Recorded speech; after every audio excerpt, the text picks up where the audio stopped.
Hey folks, welcome back to another weekly update for my SPY options trading. And it's been a pretty weird week. Monday was a holiday and Tuesday was this big gap down and a big drop, followed by 3 dojis for Wednesday, Thursday, and Friday.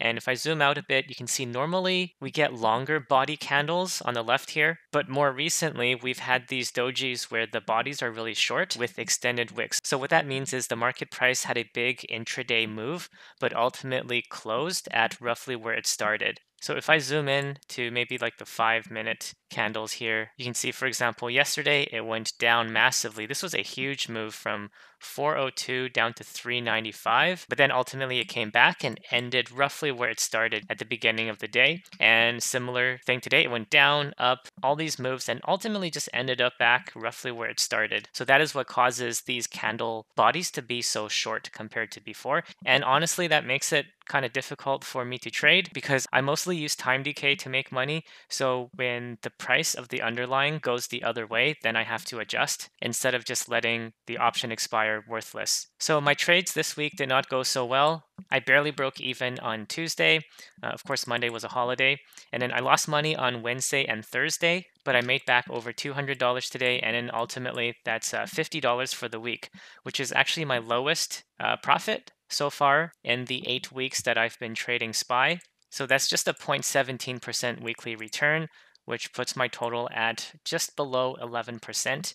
Although that's my worst week so far, it was also the SPY's worst week. I did not expect the stock market to fall this much in a single week. On Friday last week, SPY closed at 407 and now it's at 396. So it dropped 10 points in just 4 trading days, which is quite a lot. It usually does not do that. So that kind of surprised me. I made a little bit of progress this week, but pretty much flat, and the SPY lost about 3%. It's basically given up about half of all of its gains that it made in January. So before we talk about where SPY is likely to go next week, I'll show you some of my trades for today. Usually I don't like to make so many trades because the commission does take up quite a lot, as you can see here in the commission column. But it's just super hard to trade when the stock is oscillating up and down like this. So normally I like to follow the trend, but if the trend goes down first and then it goes up and then it goes down, it's kind of hard for me to pick a direction, either selling puts or selling calls. What I like to do normally is to use the MACD down here, moving average convergence divergence, and I usually use the 3-minute chart, but sometimes I go to the 5-minute chart as well, just to see if the overall direction is in play.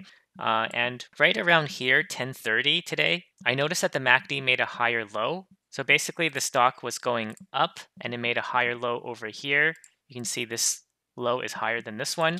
And for the MACD, same thing. This low over here is much higher than this swing low over here. So with both of these going up, I decided to sell some puts because I thought the stock market was going to go up for the rest of the day, and basically that it's bottomed in the morning over here based on the strength of the MACD and also where the stock price was going. So I tweeted this out in the morning. I just sold some put spreads because SPY is making a higher low, which corresponds to these 2 points that I was just talking about. So that was around 10:30 Pacific time today. So looking at my trades, that would have been this one over here. I sold the put spread, or basically it means I bought a bull put spread at 395, 394 for 37. So I was credited 37.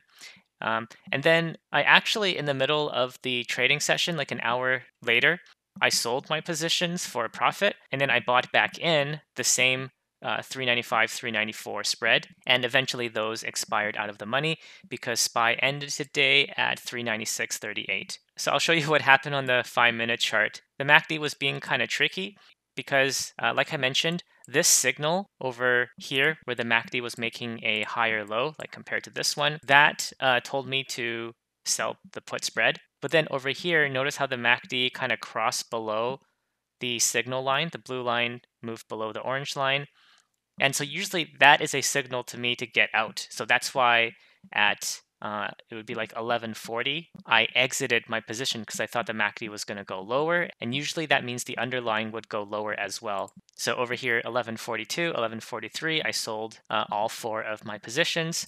But then look at what the MACD did. Bounce right back up, and I got duped. I should have waited for the MACD to bounce off of this instead of just assuming it was going to continue going down. But overall, this 395, 394 put spread, all of these trades together was still profitable, thankfully. And on the call side, I did try to buy a call option and ride that up. This is the 394 call option. I bought it early in the morning for 169, and this means I am bullish because I think the stock market will go up. And then later on that day, the market did go up, and then I sold it for a profit at 212. Now, the reason I got out at 1125, which is right here, is because the MACD was showing weakness. It's the same reason it was curling over, and I thought, especially when I saw this wick over here, this candle, and I noticed that this was not higher than the previous highs of the day. So I thought maybe this was going to be the high for the day. And holding on to a call option, it means I'm losing value through time decay. So that's why I got out of that. If I held it, I might have been able to make a bit more money. But ultimately, you can see the SPY ended the day pretty much at where I sold it. So if I had held it to the end of the day, I wouldn't have made any more money from it. So the only thing I have riding into next week is a Monday 393, 392 bull put, which means I want the stock to end the day above 393. And I'll explain why I chose 393. And I also have a bear call spread at 410 expiring next week on Friday. So for the Monday 393 expiration, which will be right here, Monday, February 27th, I sold the spread so that I can make $19. And 393 is basically where this black line is. And this is a really important line because it's the 200-day simple moving average. And a lot of investors use this line to gauge whether the market is going to move up or down. You can see previously it tried to break above this black line, but it did not hold and it came back down. But more recently, it was able to break out, do a back test successfully, and continue moving upwards. So that shows strength, and it means that the stock market is likely continue to go up, which it did, of course. It went all the way up here to 318 at the beginning of February. But of course, now it's following this red bear channel and it's coming back down. So because this black line is a really important support line, and I think a lot of buyers would come in and support this level, I decided to sell a put at 393 because I think it will be met with a lot of buying support and at least bounce off of it for maybe a day or so, which is why I have the expiration on Monday and not a later date, because I'm not sure if it's going to continue through this and fall below the black line. And overall, I'm leaning towards the bearish side for next week, and that's why I have this bear call at 410, 411. So even if I'm wrong and the stock goes up, it's not likely to end Friday, which is this blue line, at this green line here, which is the 410 level. So the reason I am slightly bearish is because if we look at this blue bull channel that was basically started back in October of last year, the market has just been on this upward trend going from the bottom to the top to the bottom, halfway to the top. So that showed weakness before coming back down.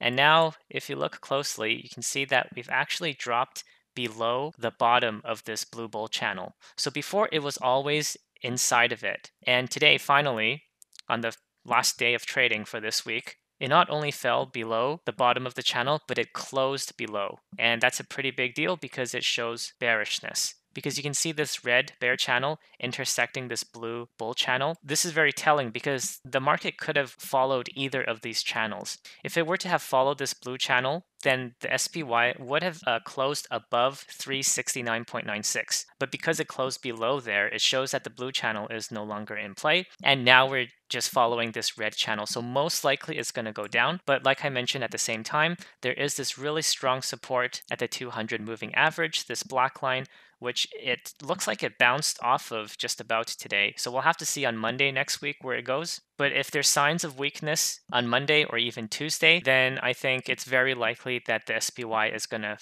target at least 384 in the near future because there's a lot of gaps, as you can see here.